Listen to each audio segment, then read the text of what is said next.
Yeah, so like always, appreciate everybody being on here to cover Penn State football. I hope everybody's families are doing good through these challenging times from a health perspective.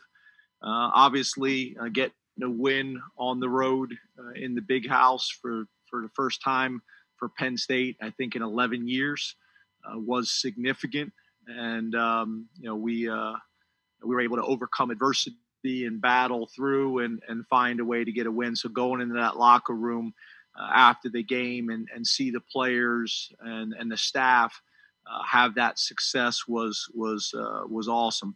Obviously, the big storyline in the game was the turnovers. We protected the football.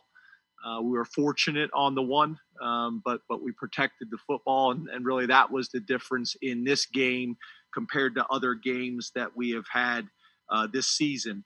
We got to find a way to be a little bit more explosive on offense. That's something obviously that's going to be important, and we got to continue to find ways to limit people being explosive with their offenses as well in our defense. When it comes to players of the game on offense, Kevon Lee was the player of the game on offense.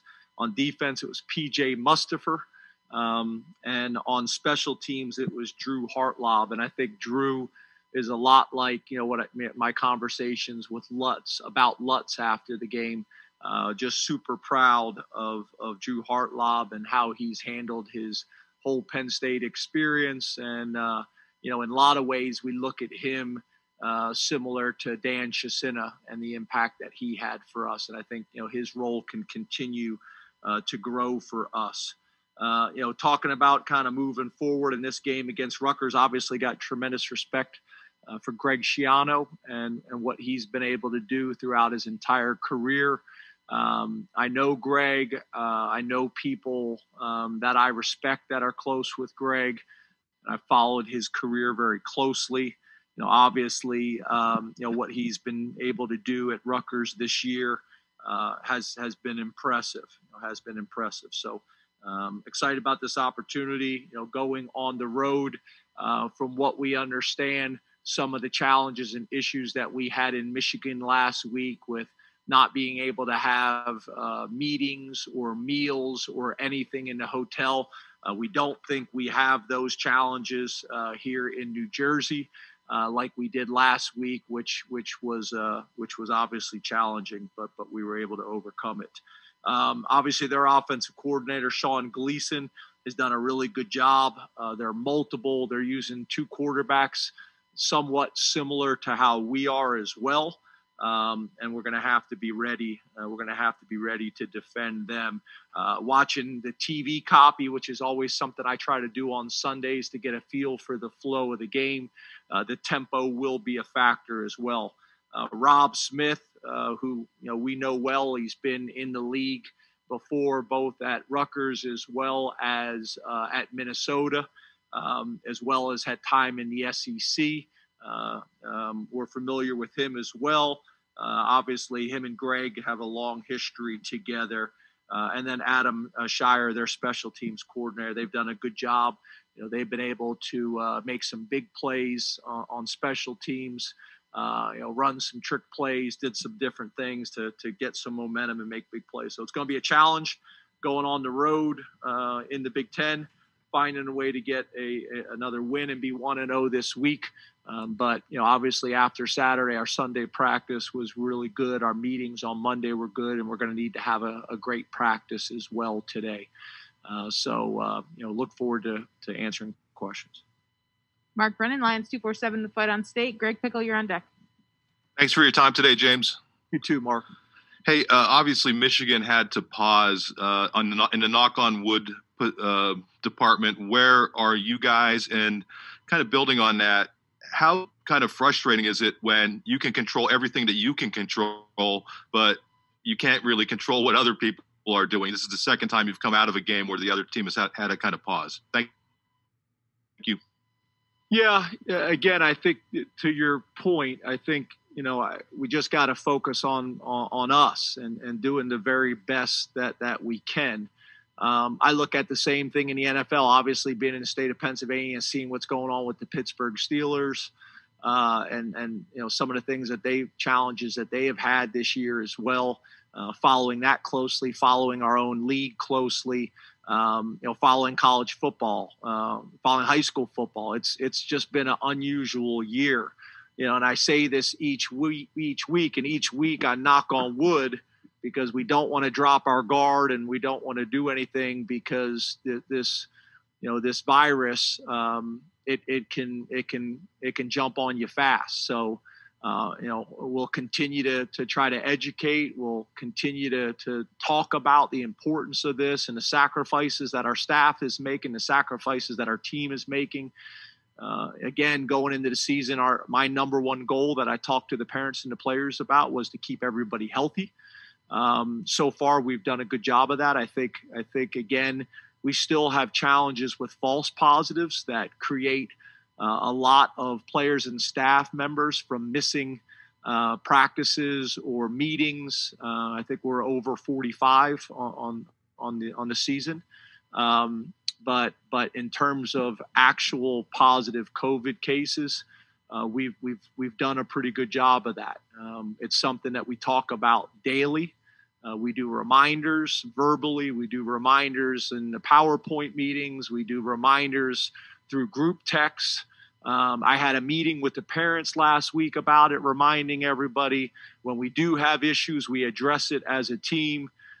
So, obviously this year, again, across the NFL and across college football has been challenging, whether it's from a competitive standpoint or whether it has been from a health perspective.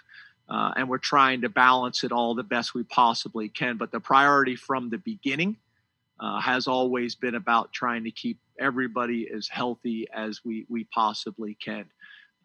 So, again, we continue to do that, but I'm somewhat cautious about saying that, because it can change quickly, and we got to continue to be really on top of every contributing factor that we know makes a difference, whether it's mask or social distancing and so on. Greg Pickle, Penn Live. Joe Giuliano, you're on deck. Good afternoon, Coach. Thanks for your time. You too, Greg. You said after the game at Michigan that you guys only had 3 corners available. Do you expect to have more depth there this week? And either way, how would you assess after watching the film how that group fared, considering the obvious number challenges at Jack? Yeah, that was something we made a big deal out of in the locker room. I made a big deal out of it on Sunday. Really proud of those guys. Again, I've been doing this a long time. I don't think I've ever been in that situation. And again, I know this year is different, but to only have 3 available and those guys take all those reps and still factor in on special teams, that was big. We anticipate having at least 4 this week, and possibly be able to get to 5. So that would be helpful. We've also done some cross training last week with some of our safeties as well. If we need to be able to do that. So I was very proud of what they were able to do. I thought Michigan had some playmakers at the wide receiver position that we were concerned about. So that was something that was going to be a big factor in the game. So I was very proud of those guys. I made a big deal out of it in the locker room. I made a big deal out of it with those guys individually as well. So that was a big part of our opportunity to be successful on Saturday, and we should have better depth come this week. Joe Giuliano, Philadelphia Inquirer. Corey Geiger, you're on deck. Good afternoon, James. You too. Sticking with the defense, the first 5 games you guys had trouble getting off the field, but on Saturday you held Michigan to 4 of 12 third down conversions. What flipped the switch for you this past Saturday? Yeah, and not only that, I think if you factor in the 4th down stops as well, what we did this week, we made critical plays at critical times, which is really something we've done a pretty good job of over our time, but had not done early in the season. We made critical plays at critical times. It's hard to stop people on short and inches like that, and especially with a 6'5", 245-pound quarterback. or whatever he was. I think we played with tremendous grit, which again I think is a word that has described us. Really, for 6 years here, and we did that on Saturday, and that I think is a great example of leadership. Guys really kind of stepped up in those moments and made the plays that we needed to make. It also happened during the week in the locker room and in meetings with things that guys have said. I had a bunch of former players reach out to me and send videos to me as well, and just talked about that. Mike Gesicki talked about the challenges that he had early in his career. And by fighting through that adversity, he feels like it made him a better player, later on. But he had a tough early part of his career. Trace McSorley, said some things about overcoming adversity, those guys talked about, in those years that we won big, in those years that we won a Big Ten championship, it's a few plays.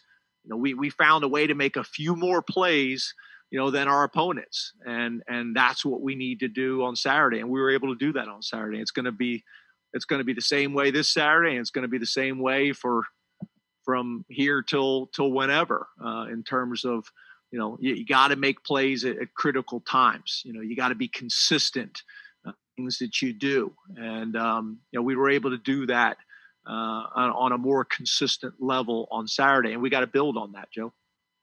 Corey Geiger, Nittany Sports Now. Audrey, you're on deck. Good afternoon, James. Hey, Corey. You had said after the game, you've got a lot of suggestions from fans and you appreciate all of them. Can we assume that you're aware of there's a lot of anger from the fan base that's kind of aimed toward you? And how do you deal with a lot of that personally, James? Well, first of all, I think one of the important things is, besides sending out my Sunday tweet, which always gets a good reaction, I stay off of it.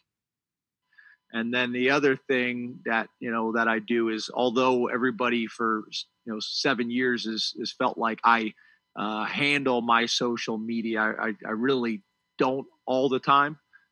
There's been times where I'll post something or things like that, but other people handle the social media. But the reality is, Corey, that's been the way it has been for 6 years. When we lose a game, there's anger. There is anger. We've won 11 games, I think three out of the last 4 years, and 9 games the other season. And when we have lost a game, there has been anger. There has been anger. So that's the nature of college football and sports. I wish it wasn't. I remember talking to some of the players on Saturday in the locker room before coming into to speak with the media. And, that's something I wish wasn't the case, and I'm not talking about for me, I'm talking about just in general. I remember getting the job and sitting down with Sam Ficken and talking to Sam Ficken about how he got death threats. I get it. I get college football is really important to people, and I get that people are passionate about it. And I get that, you don't fill up a 107,000 seat stadium without passion. But I will also tell you, Corey, the good thing is I also have an administrative assistant named Diana Weaver. She's phenomenal.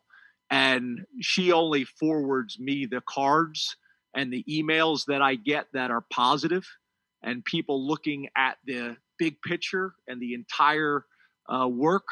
And you'd be amazed how many positive cards, emails, packages that are sent, all the way from the day I first got the job. And that's kind of the nature of it. So I'm aware of it, obviously, Corey, but I need to keep my focus on the team and the staff and finding a way to be 1-0 this week. Audrey Snyder, The Athletic. Rich Scarcella, you're on deck. Hey, James, good afternoon. Hey, Audrey. I want to go back to that red zone sequence Saturday where you guys had the one timeout and Sean spiked the ball on first down. Was that call coming from the sideline for the spike? Kind of what was behind it, and the play selection there with the fade. Have you guys had more success with those in practice than you had in games, or kind of what's your thoughts on that sequence? Yeah, obviously, the fades, I think, obviously we're throwing, whether it's a perimeter fade or whether it's an inside big box. We had a lot of success with that, during practice and early, I guess you'd call camp, whatever that may be. But we need to have a little bit more diversity. There's no doubt about it, in the red zone with play action pass, with high lows, with horizontal stretches. We did try to run, another concept there that we did not have success on. But there's no doubt about it. We need to have more diversity in that. And then obviously the spike in the ball did come from the sideline. Rich Scarcella, the Running Eagle. Parth, you're on deck. Hi, James. How are you today? Good. How are you? I'm good. James, can you describe the development of the offense since Kirk arrived? What have some of the challenges been specifically, and where do you think it is now, and where is it headed? Yeah, so early on, we weren't running the ball consistently enough to give us a chance in how Kirk has operated with the run game, with the play action pass off of the run game, with the RPOs off of the run game, which obviously we were able to do better on Saturday. Once you get the run game going, then you're able to put people in conflict, very similar to what they were able to do against us last year, that Kirk was able to do against us. So I think that's going to create more opportunities. We got to build off of what we did Saturday. And we have to be more explosive. I think that's the biggest thing. Okay, running the ball is great, and being consistent and being technically sound and fundamentally sound and being able to be efficient is really important. And we were able to do that Saturday. But now we have to be more explosive down the field, over the middle of the ball, whether they're big runs, whether they're RPOs, play action pass, whether they're shots down the field. But we have to become more explosive. Parth Upadhyay, Center Daily Times. New bias, you're on deck. Hey, good afternoon, Coach. Appreciate the time. You too. We're talking to Will Fries this morning, and he kind of mentioned that, Kevon Lee is a guy that's kind of been a spark plug for the team, whether it's, during practice or, like as we saw during the game against Michigan on Saturday. What is it about Kevon that allows him to take on that role and be that energizer for the team as a freshman? Well, I think obviously, some of the scenarios that we have been, thrust into, based on this season is obviously part of it. But the other part is, he's a 230-pound guy with good feet. He's got really good vision. And I think the other thing, it's a subtle thing, but it matters, is he always is falling forward. I think that's, something that I think a lot of times goes unnoticed, is when you can always fall forward. You're talking about another 1.5 yards, 2 yards on every run. And we've needed that. We've needed the ability to be able to grind things out. We haven't had at this point the ability to make the free guy miss and go 80. So we need to do that more, but we at least need to be able to break tackles and be able to fall forward and stay on schedule as much as we possibly can. So he's been able to do that. But I think, for a guy who's 230 pounds, he's got really good feet. He's got really good vision.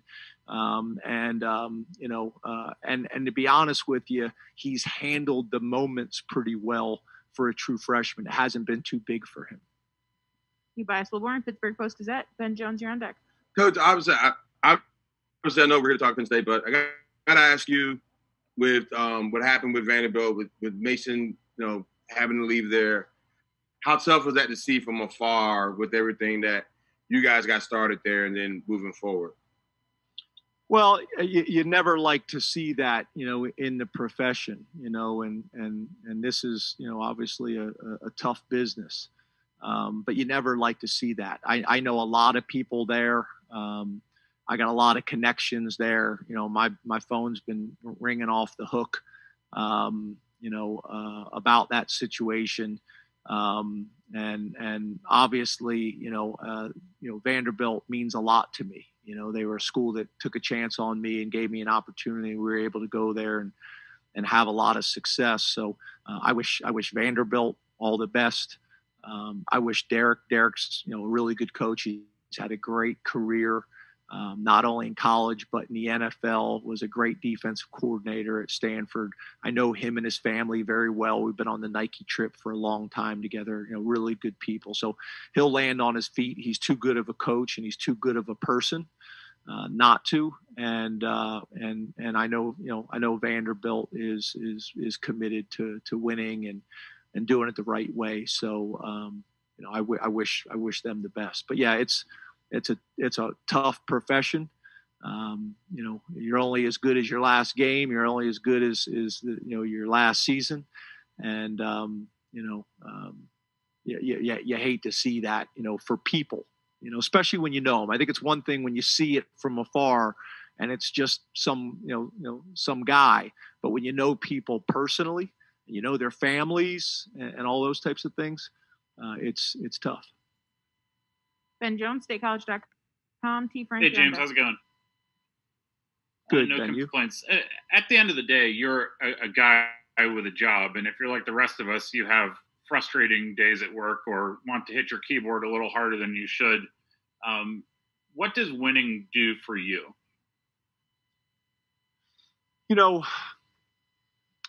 For me, Ben, and I know you guys sometimes wish I showed it more, but I think as a leader, the consistency is really important.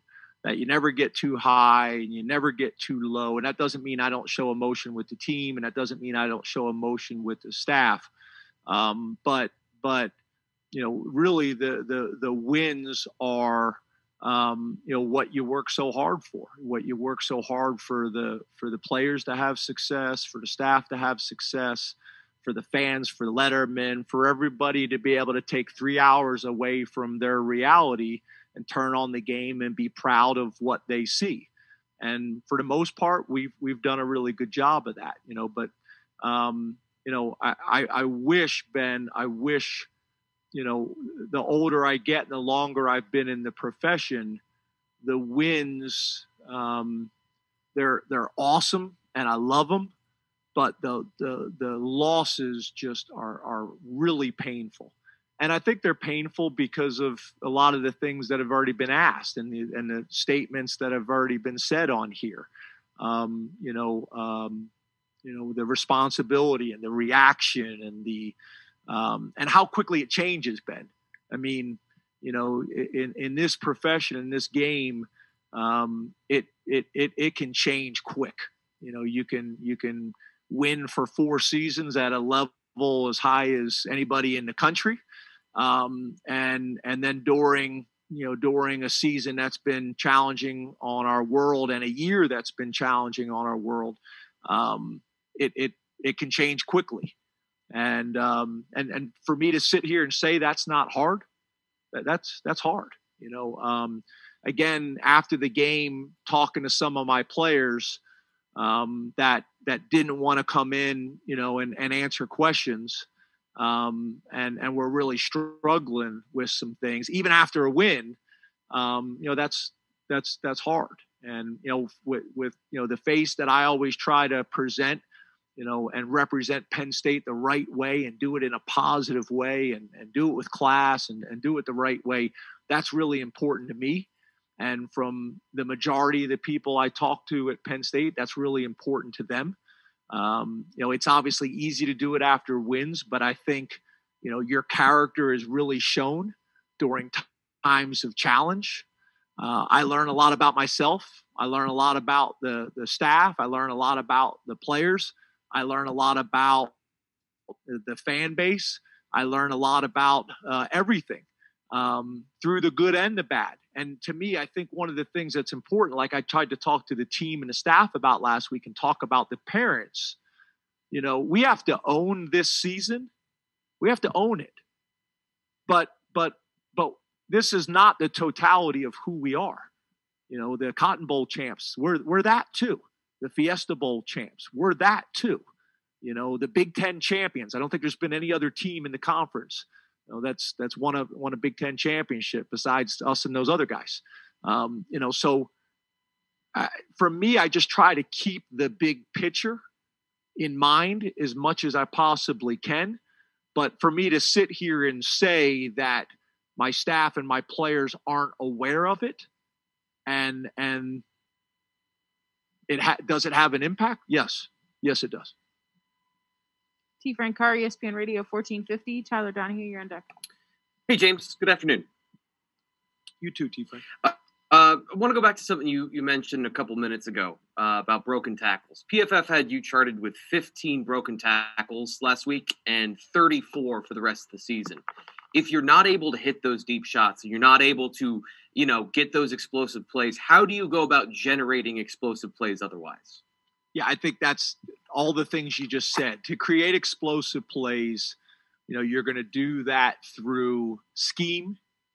You're going to do that through, broken tackles, making people miss, 50-50 catches, big time throws, calling the right play at the right time when you get an indication based on safety rotation or linebacker skew that there's an opportunity to take advantage of and something that you've worked with the players during the week. So typically, if they're bringing an edge pressure, they're usually sliding, the defensive front away from the pressure.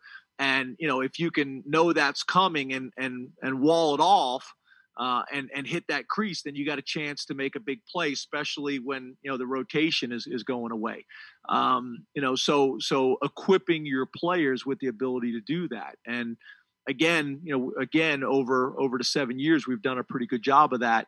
But we need to do more of all those things offensively, moving forward. And it's all of it. It's broken tackles. It's big time throws. It's 50-50 catches. It's making people miss. It's scheme. It's having an indication of seeing something coming and calling it the right time. It's all. Sometimes it's a little luck. It's all those things.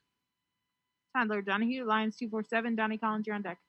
James, we were monitoring Devin Ford since he left the Iowa game early, but then you told us death in the family caused his absence last week. I'm curious, with the conditions that are put on COVID, is that complicated a player coming back from some kind of family event like that, or do you expect Devin Ford to be with you this week? And if you could just kind of speak on Jaywan Sider and how he has managed that running back room with all that's been thrown his way.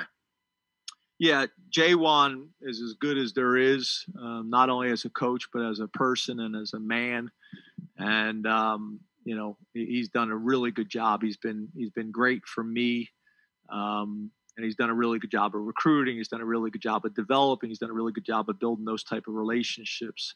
But yeah, obviously when you lose your first two running backs before, I think, the second drive of the season, then, obviously, the circumstances have changed and some challenges. And then obviously you lose your third running back to a family situation. So, and then with COVID, yeah, it magnifies it. If it's not COVID, a guy can go home and, come back, if they're willing and able to, based on family circumstances, and you can throw them right back in there. But with COVID, it makes it challenging.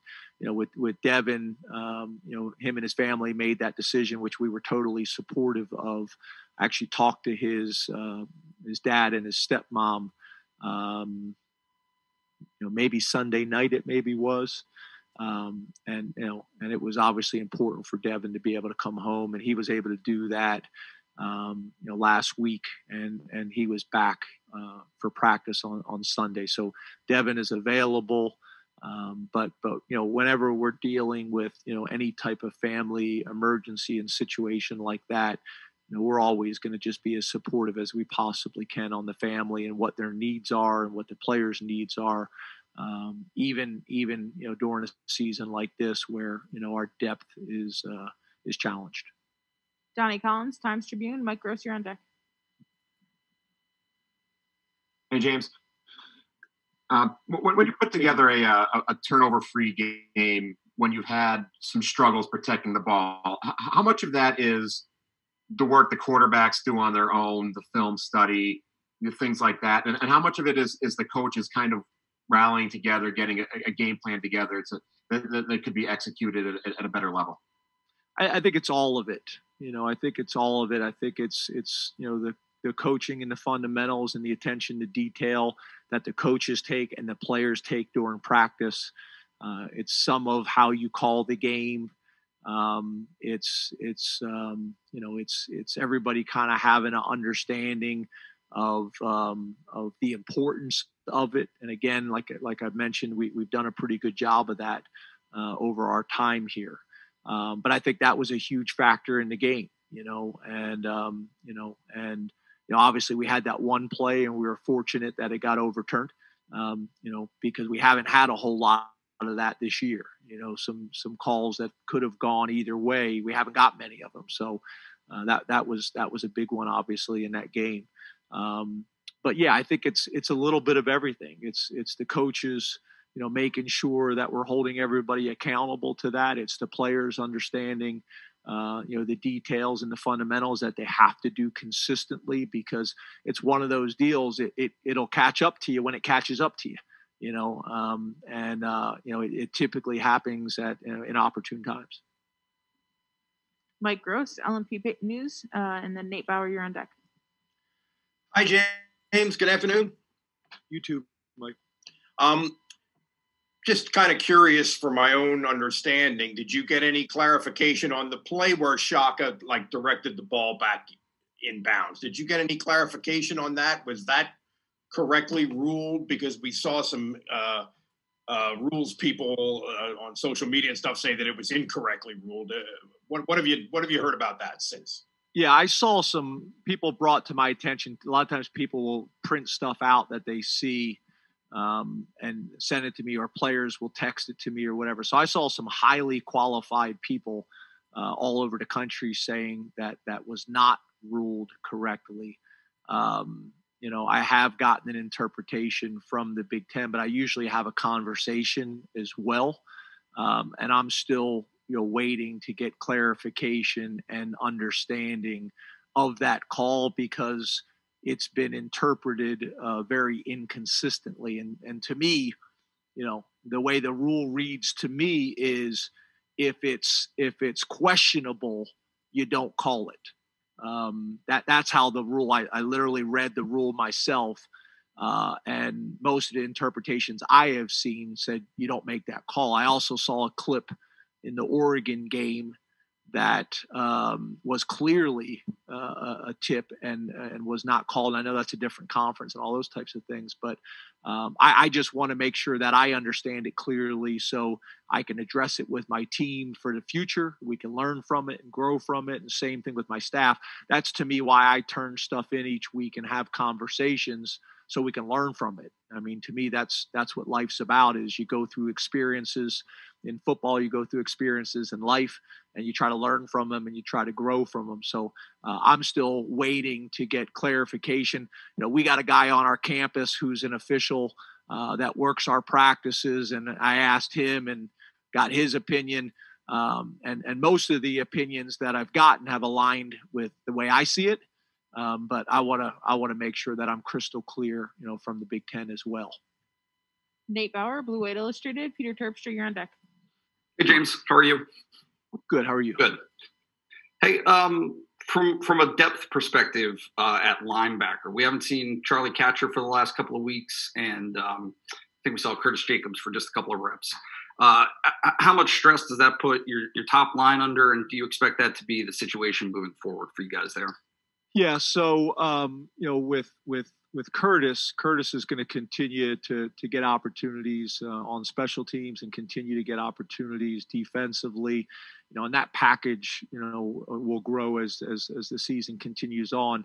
One of the things that's been a little bit challenging this year is you usually have out of conference games early on to get people reps, to get a rotation, to build confidence. And as the season goes on, you continue to build those things. But obviously when every game is a dogfight, it makes it challenging to do those things. But we got a lot of excitement and confidence about Curtis.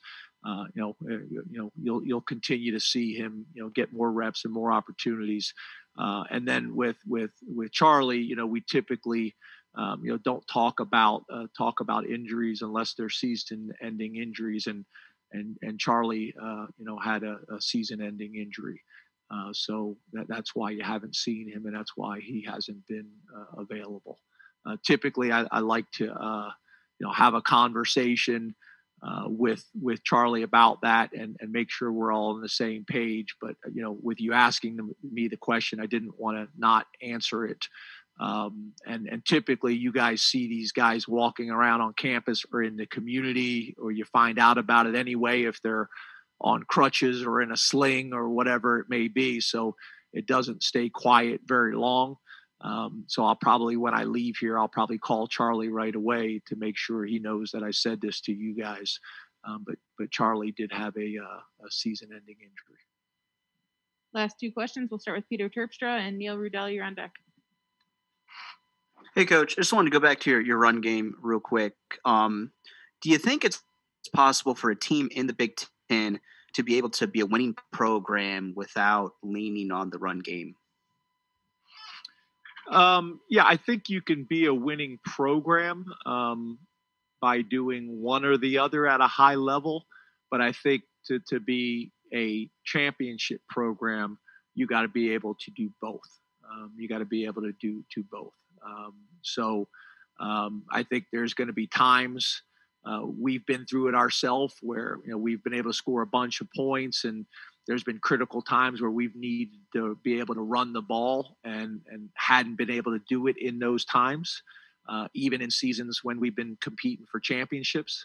So you have to be able to do both. You got to be able to throw the ball, at a time and everybody in the stadium knows you're going to throw it during 2 minutes. And you got to be able to run the ball in 4 minutes when everybody knows you're going to run the ball. And those things I think are really important. So to answer your question, I think you have to be able to do both. Neil Rudell, Tuna Mirror has the last question.